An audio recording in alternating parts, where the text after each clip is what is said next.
One of the cameras that I was lacking in my collection of cameras was a micro four thirds camera. And I do like to have different cameras and different styles of cameras on hand because I do flip equipment and I like to be able to test that equipment out. And I hadn't had a micro four thirds camera. So I recently picked this one up.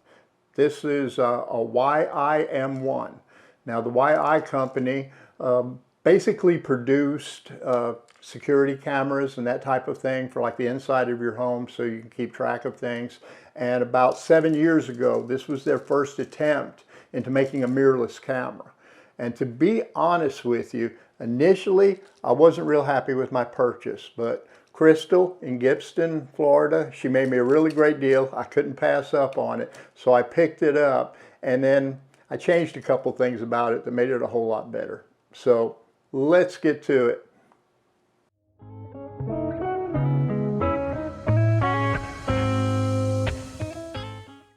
Okay, the backstory for this little camera is the fact that I do flip gear and I needed a micro four thirds camera because every once in a while, it's not as often as it used to be, I do come across people who have 4/3 camera lenses for sale that I can possibly make a deal on, and I don't like to sell anything unless I personally tested it out. So I wanted to pick up a micro four thirds camera to test the lenses out. I came across this camera. It's a YI-M1 camera. Now the YI company initially is a company that does security cameras, like the little cameras you may want to put in a nursery or around your home to keep track of what's going on. They're really a security camera company. And about 7 years ago, they decided to get into the camera market and they introduced this mirrorless YI-M1. Now you have to understand, I initially just purchased this to try out lenses. Once I got it, of course I had to go through it and find out all it could do. It was initially designed for people who had smartphones who wanted to start moving over into the regular camera imagery. And it has a lot of features. There's a live view. There's a 3-inch screen on the back that has a lot of features that you'll find very familiar using your smartphone.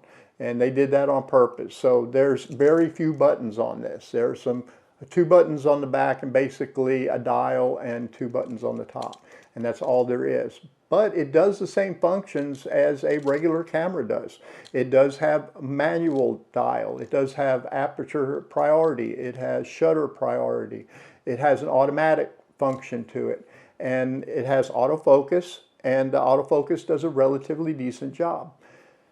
The lens, I was actually really surprised, even after I initially got it. It's a 12 by 40 millimeter, so 12 is a really wide angle, and it does a relatively good job. I was really shocked at how well the imagery was from this lens.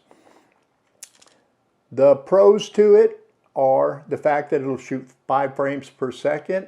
It's a 20 megapixel. The ISO goes from 100 to 25.6. It says it will shoot 4K at 30 frames per second, and it will. But it crops in so far, it's almost ridiculous. So I would not pick one of these up if you see one of them, if you intend to do any type of video. They have some cute things in it that you might find like on your smartphone. They have these templates that are built in. So if you want to know how to put your shot and make your shot and set your shot up, they have these templates. So if you want to do a portrait, they have a little portrait template that you can put on here, so on the live view, so you can line up your shot and get that wonderful imagery. All in all, it's a really good camera. When I first got it, it had the original firmware in it. So it didn't work really well, and I was a little disappointed, even though I only paid $40 for it. I was like, I still have my camera that I can put a 4/3 lens in, but I was hoping for a little more. Went on the website and found out that there was updates to the firmware. So I updated the firmware not only on the camera, but there was also firmware for the lens. And I updated both of them. It added some more features to the camera, and it took really great imagery. So if you see one of these things, maybe at a garage sale, or you see it on Facebook Marketplace or Craigslist, and you can get it relatively inexpensively, and you're really mainly concerned with just taking still photography, this is a fantastic little camera.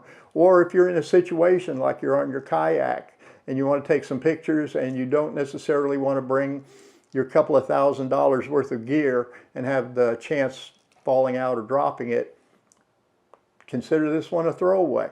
So you can take this places where you may not want to take your high-end equipment, and at the same time get decent photography from it.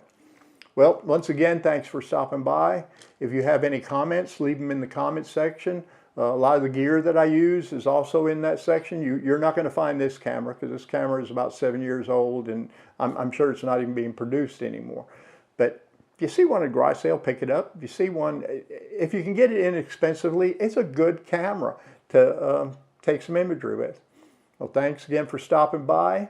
If you wouldn't mind, subscribe, like, and share my channel. And I hope you have a great day.